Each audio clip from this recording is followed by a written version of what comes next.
Good morning, good afternoon, and good evening. This is Pamela, and you are watching Pam Entertainment TV, where we review movies, television series, and incidents in pop culture just to see if those incidents affect our daily lives. Listen, baby. We got us a new show, y'all. We got us a new show. Listen, to support this channel, please hit that like button and subscribe. Please subscribe. Help me help you to see me. All right, people. We're going to get into this new show. It's called Reasonable Doubt. It comes on Hulu. It's a Hulu exclusive. It is produced, I think Onyx Collection is Kerry Washington's production company. Don't quote me, but I believe it is. And also she is the director. So this is a Kerry Washington produced and directed series. It has, let me share my screen. All right. Episode 1, season 1, episode 1 is called Can't Knock the Hustle. And so basically what we're going to do in this particular episode is they're introducing us to characters. So let me do this. Let me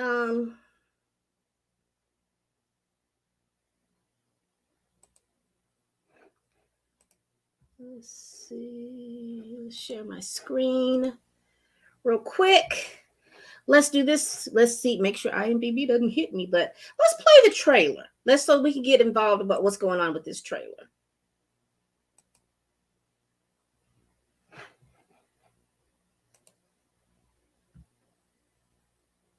Is it gonna play?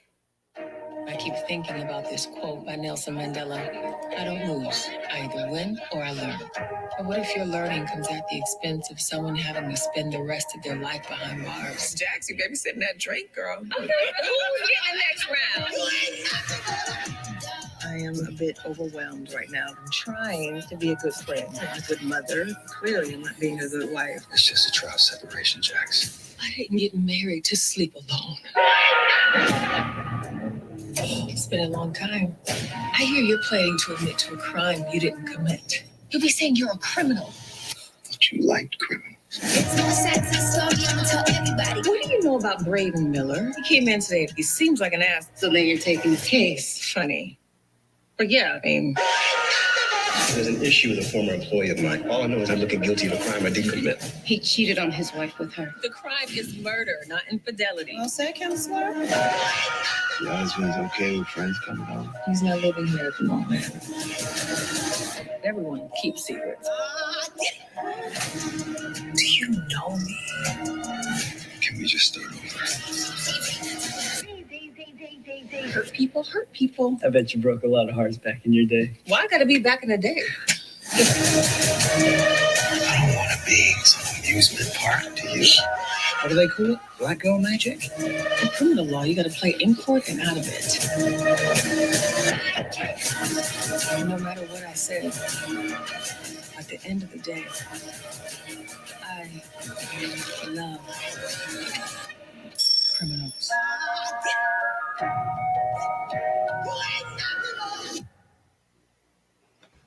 All right. State has issued a shelter-in-place order. You're living under my roof. All right.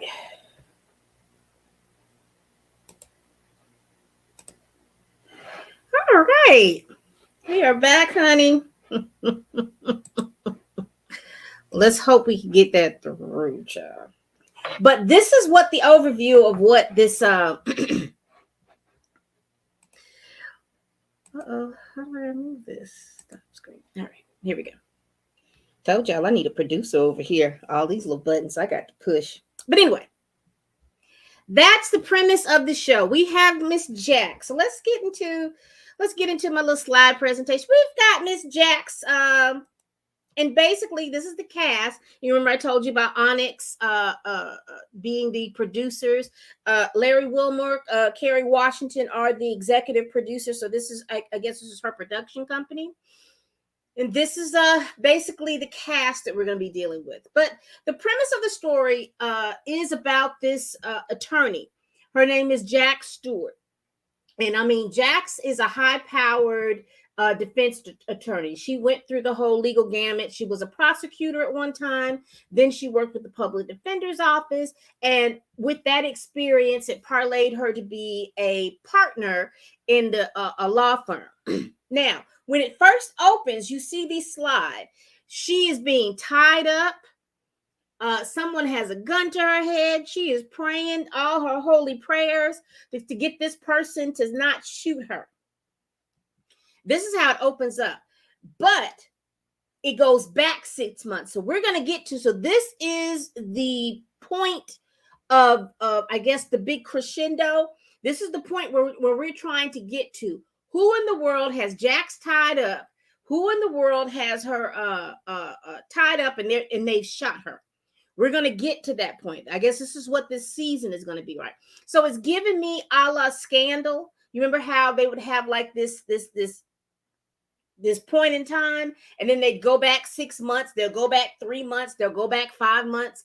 But this is what's happening. So this is the somebody has tied her up and she shot. So now we've got to figure out who this person is. So let's talk about it. So this is Jax Stewart, that's her daughter, and this is her husband, Lewis Stewart. Now her and Lewis are separated. He lives in another home. Apparently he's a tech guy. He creates games and stuff like that. So these are Black folks that are well off living in Los Angeles. They're doing the damn thing. They're separated, but they're trying to put up the facade that they're still together in some ways, because they're trying to get back together with each other, but they're just having a little splat in their marriage. And right now they're just trying to successfully co-parent. Let me move this because I find myself screaming because I didn't put my mic up here. All right. This is her friend group. Now, I didn't get their names individually, but this is Jax support system, her friend group, where she goes out to lunch and brunch and mimosas and all this other stuff, and they go back and forth and they talk. Apparently, this friend, I don't know if you can see my mouse, but the friend that's up at the top in the pink, she's also going through problems within her marriage. The woman that's right below her is the cousin to the person up there in the pink. She is a doctor, and I think that's going to be pivotal because, you know, they didn't say what the other friends did, but they particularly said that she was a doctor. So I don't know if that's going to be pivotal. And the friend in the biggest picture, that's the best friend. But they seem to all have been friends since high school. Now, this is where we're getting into the story. This is the first client that Jax seems to have. Now, the guy next to Jax is Rich. Rich is also a partner in the firm. He handles contractual law, and Jax handles civil and criminal law. And so basically, this is Braden Miller. Now, Braden Miller is a man who owns a liquor company. And if a deal goes through with this liquor company, he is on point to be a billionaire. He comes in because he's having a problem with a former coworker named Kalisha. Apparently, him and Kalisha have had a sexual affair plus a business affair because she worked for him. He fired her, as I believed. He fired her, I guess, because he was through and done with him. His personality gives me arrogance, extreme arrogance, and he also gives me, I like to be the only Black person in the room energy. If you know, you know. He gives me that energy. Like, you know, I always, you know, I'm going to be around a whole bunch of white folks, but I always want to be the only Black person in the room. Him and Jax kind of butt heads because Jax tried to give him a familiar talk. She was like, oh, when he was explaining that he was about to be on point to be a millionaire, she was like, oh, that's dope. But he gave her that real,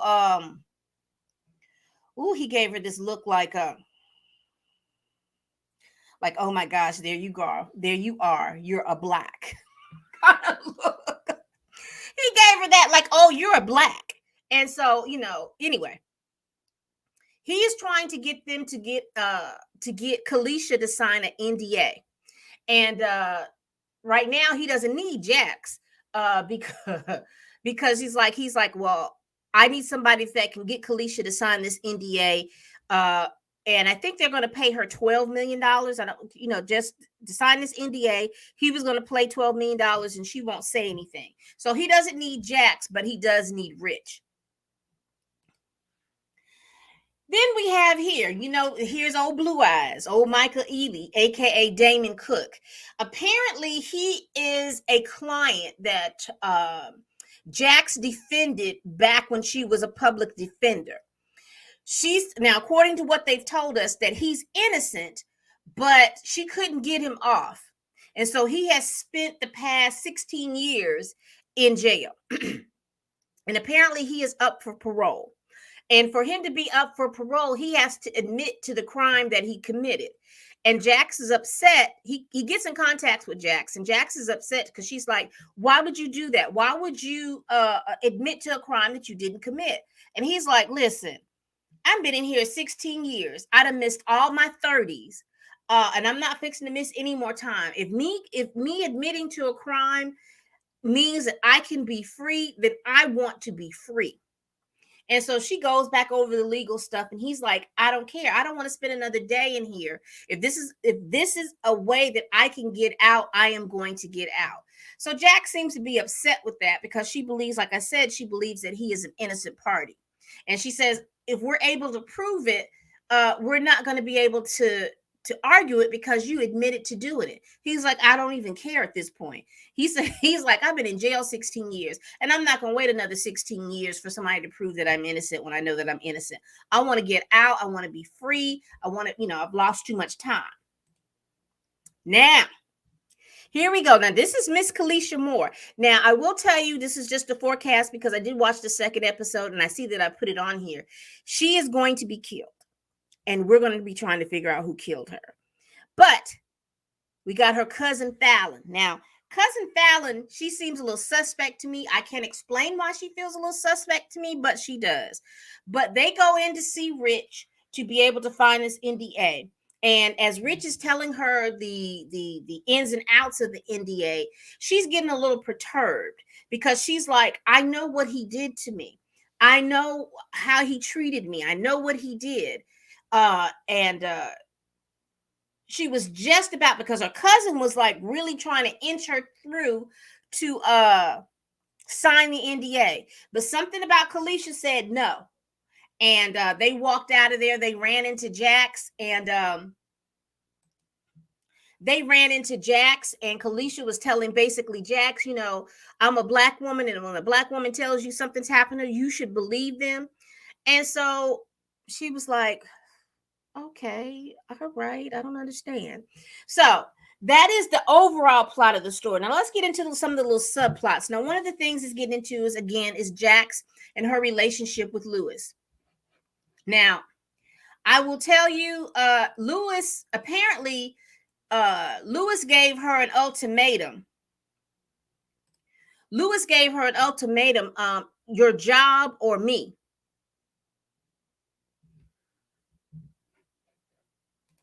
Lewis, where they do that at?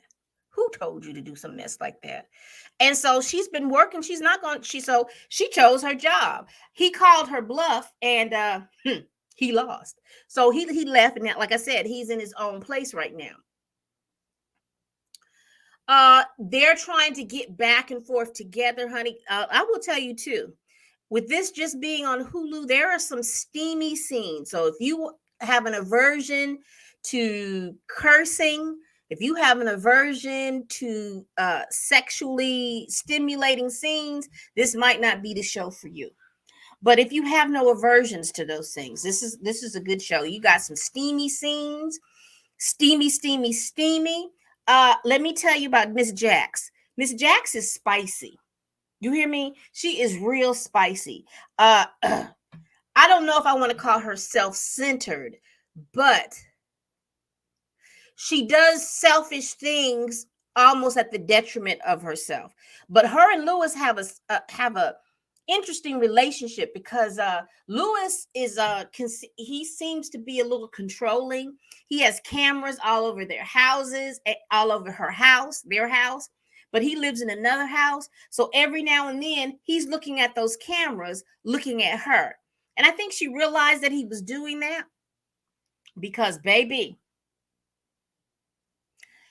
he had hired, because of her job, and I think because she has had some clients that were very high profile and it has been some danger towards Jax, he hires a security guard to watch the house while she's in the house and while he's away. Baby,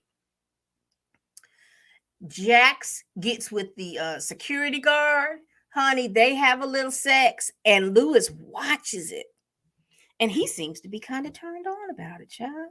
I ain't never seen nothing like that in my life.